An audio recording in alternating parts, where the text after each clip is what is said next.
Nous pouvons voir sur cette caricature deux personnages. John Fitzgerald Kennedy à droite, le président des États-Unis, et Nikita Khrouchtchev à gauche, le dirigeant de l'URSS. Ils sont tous les deux assis sur une bombe à hydrogène et chacun s'apprête à appuyer sur le bouton déclenchant la bombe de l'autre. Il faut bien remarquer que les deux personnages sont en train de suer, de transpirer et que la main qui fait le bras de fer est hésitante puisque leurs mains tremblent. Cette caricature illustre parfaitement ce que fut la guerre froide, c'est-à-dire la menace permanente de l'utilisation de la bombe atomique par les deux grandes puissances qui se partagent alors le monde. La peur de l'utilisation de l'arme atomique se voit très clairement à travers la fébrilité des deux personnages.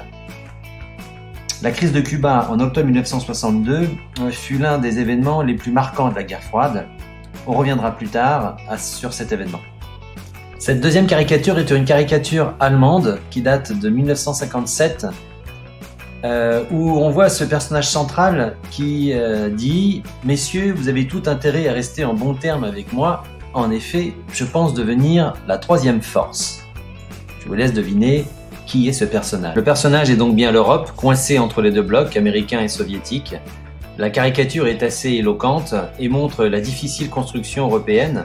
L'Europe cherche à trouver sa place au sein des nations, mais la caricature montre bien que le chemin va être long et difficile. Ces deux caricatures me permettent donc d'introduire la première partie de cette leçon sur la guerre froide, un monde bipolaire, et on s'interrogera sur la façon dont le monde s'est organisé durant cette période très particulière de l'histoire, moment où le monde est divisé en gros en deux parties, en deux blocs, et où l'Europe tente d'émerger. Voici une affiche vietnamienne datant de 1945. On y voit un soldat français au sol avec le drapeau tricolore brisé, alors que derrière lui se dresse tout droit un Vietnamien avec le drapeau de son pays.